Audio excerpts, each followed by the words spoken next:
Friends, இன்றைக்கி நம்ம என்ன செய்ய போகிறோம் தெரியுமா? குட்டீஸ்லேருந்து பெரியவங்க வரைக்கும் எல்லாரும் விரும்பி சாப்பிட்ற ஐட்டமான பரோட்டா தான். அதுவும் நோ எக் நோ மைதா, ஒன்லி கோதுமை வச்சு எப்படி சாஃப்டான பரோட்டாவும் கூடவே ஹோட்டலில் கொடுக்குற சால்னாவும் செய்யலான்னு பார்க்கலாம் வாங்க. இன்னும் நீங்கள் எங்கள் சேனலை சப்ஸ்கிரைப் பண்ணலையா? உடனே சப்ஸ்கிரைப் பண்ணுங்கள், மறக்காமல் பெல் பட்டனை கிளிக் பண்ணுங்கள். வாங்க வீடியோக்குள்ளே போகலாம். நாங்கள் இன்றைக்கி ஒரு 1/2 கிலோ கோதுமை மாவு எடுத்திருக்கோம். இதில் தோராயமாக ஒரு 10 பரோட்டா நம்மளுக்கு வரும். இதுக்கு கூட ஒரு 2-3 ஸ்பூன் ஆயில் சேர்த்துக்கலாம், ஏன்னா பரோட்டா சாஃப்டாக வர்றதுக்காக. கூட 1 ஸ்பூன் சர்க்கரை சேர்த்திக்கலாம். தேவையான அளவு உப்பு சேர்த்திக்கலாம். போட்டு இது நல்லா பிசையலாம். நம்ம எந்த அளவுக்கு பிசைஞ்சு மாவு கொடுக்குறோமோ அந்த அளவுக்கு தான் நமக்கு பரோட்டா சாஃப்டாக வரும். இப்போ தேவையான அளவு நம்ம தண்ணி சேர்த்துட்டு மாவை சப்பாத்தி மாவு மாதிரியே பிசைஞ்சிக்கலாம். மினிமம் ஒரு 10 மினிட்ஸாவது நல்லா மாவை நம்ம பிசைஞ்சு கொடுக்கணும். அப்போ தான் மைதாவில் செய்கிற மாதிரி கோதுமை மாவுலேயும் பரோட்டா சாஃப்டாக வரும். பாருங்கள், மாவு நல்லா எவ்வளோ சாஃப்டாக இருக்குது பார்த்தீங்களா? இப்போ இதோட ஒரு 2 ஸ்பூன் ஆயில் சேர்த்துட்டு நல்லா ஒரு 1/2 அன் ஹவர் இது நல்லா ஊற வச்சுக்கலாம். 30 minutes later. 1/2 மணி நேரம் ஆயிடுச்சு. நம்ம மாவு பாருங்கள் நல்லா சாஃப்டாக இருக்குது. இப்போ இதை நம்ம எடுத்து ஈவனாக குட்டி குட்டியாக உருண்டை பிடிச்சிக்கலாம்.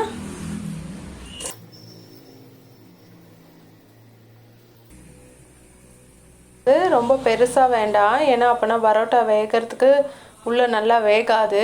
சின்னதாகவும் வேணால் கொஞ்சம் மீடியமாக பிடிச்சிக்கலாம் உருண்டை. சைஸ்க்கு கரெக்டாக இருக்கும். இதே மாதிரி நம்ம எல்லா மாவையும் உருண்டை பிடிச்சிடலாம். மாவு நம்ம எப்பயும் சப்பாத்திக்கு தேய்ப்போம்ல, அதே மாதிரியே தேய்ச்சிக்கலாம். ஆனால் இது எவ்வளோ உங்களால் மெலிசாக தேய்க்க முடியுமோ அந்த அளவுக்கு நல்லா பெருசாக மெலிசாக தேய்ச்சிக்கோங்க.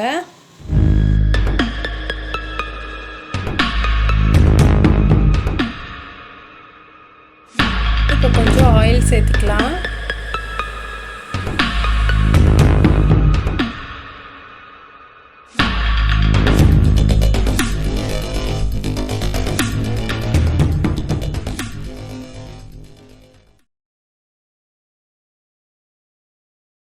விசிறி மடிக்கிற மாதிரியே ஒரு பக்கம் உள்ள ஒரு பக்கம் வெளியே வச்சு நல்லா சின்ன சின்னதாக ஃபோல்ட் கொடுத்துக்கலாம்.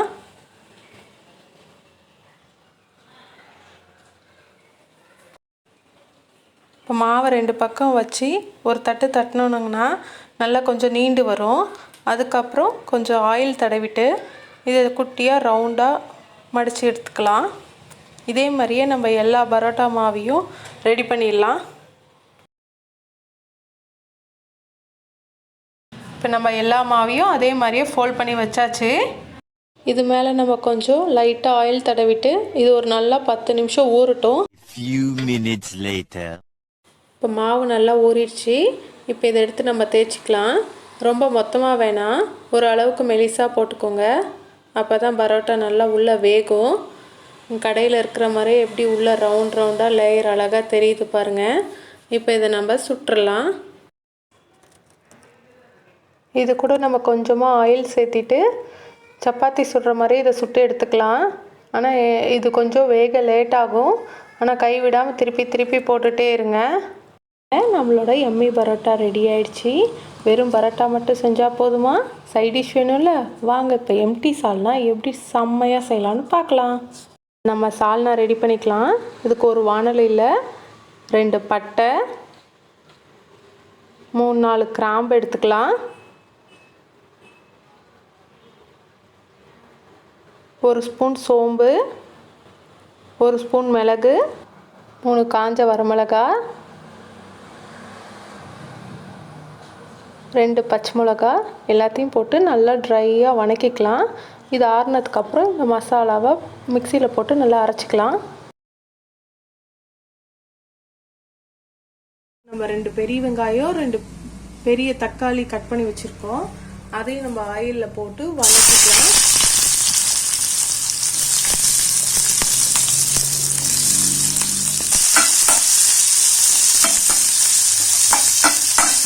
வெங்காயம் வணங்கிடுச்சு. இதோட நம்ம தக்காளியும் போட்டு நல்லா வதக்கிக்கலாம். ஒரு 5 நிமிஷம் நல்லா பச்சை வாசனை போகிற வரைக்கும் நல்லா வணக்கிக்கலாம். இதை நம்ம ஆற வச்சு இதையும் வந்து நம்ம மிக்சியில் போட்டு பேஸ்ட் ஆக்கிடலாம். இப்போ நம்ம அரை மூடி தேங்காய் துருவி வச்சுருக்கோம். இது கூட அந்த வணக்கின பச்சை மிளகாயை தேங்காய் கூட போட்டு அரைச்சிக்கலாம். ஏன்னா அந்த மசாலா பேஸ்ட்டு ஈரமாக இருக்கும் பச்சை மிளகாய் போட்டு அரைச்சா, அதனால இதை தேங்காய் கூட சேர்த்து அரைச்சிக்கலாம். இது கூட ஒரு 3 ஸ்பூன் பொட்டுக்கடலை எடுத்துருக்கு. இது 3ஐயும் போட்டு நம்ம பேஸ்ட் ஆக்கி கொண்டு வந்துடலாம். எல்லாம் நம்ம அரைச்சாச்சு. இனிமேல் 10 நிமிஷத்துலேயே நம்ம சால்னா ரெடி ஆகிடும். ஒரு வானிலையில் ஒரு 3 ஸ்பூன் எண்ணெய் ஊற்றிருக்கேன். ஒரு 2 பட்டை, 2 கிராம்பு, ஒரு அரை ஸ்பூன் மட்டும் சோம்பு, கொஞ்சம் கருவேப்பிலை. இப்போ இதோட நம்ம வெங்காயம் தக்காளி பேஸ்ட் பண்ணி வச்சோம்ல, அதை வந்து நம்ம இதில் சேர்த்திக்கலாம்.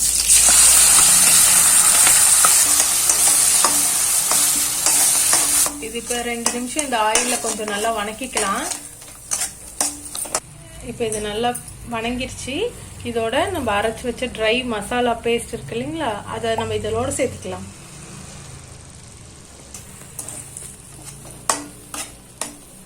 இது கூட கொஞ்சம் மஞ்சத்தூள், 1 ஸ்பூன் மிளகாத்தூள்,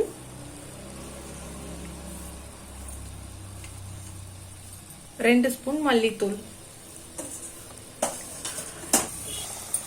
இந்த மசாலாவோட பச்சை வாசம் போகிற வரைக்கும் கொஞ்சம் வேக வைக்கலாம். இது நல்லா வணங்கிடுச்சு. இதோட நம்ம ஒரு சொம்பு தண்ணி ஊற்றி நல்லா இதை கொதிக்க விடலாம்.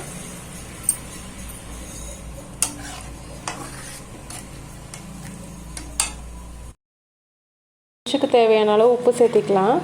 இது கொஞ்ச நேரம் நல்லா கொதிக்கட்டும். நம்ம சால்னா இப்போ நல்லா கொதி வந்துருச்சு. இது கூட நம்ம அரைச்சி வச்ச தேங்காய், பச்சை மிளகா, பொட்டுக்கடலை அரைச்சி வச்சோம் இல்லைங்களா, அந்த பேஸ்ட்டை இதை நம்ம ஆட் பண்ணிக்கலாம்.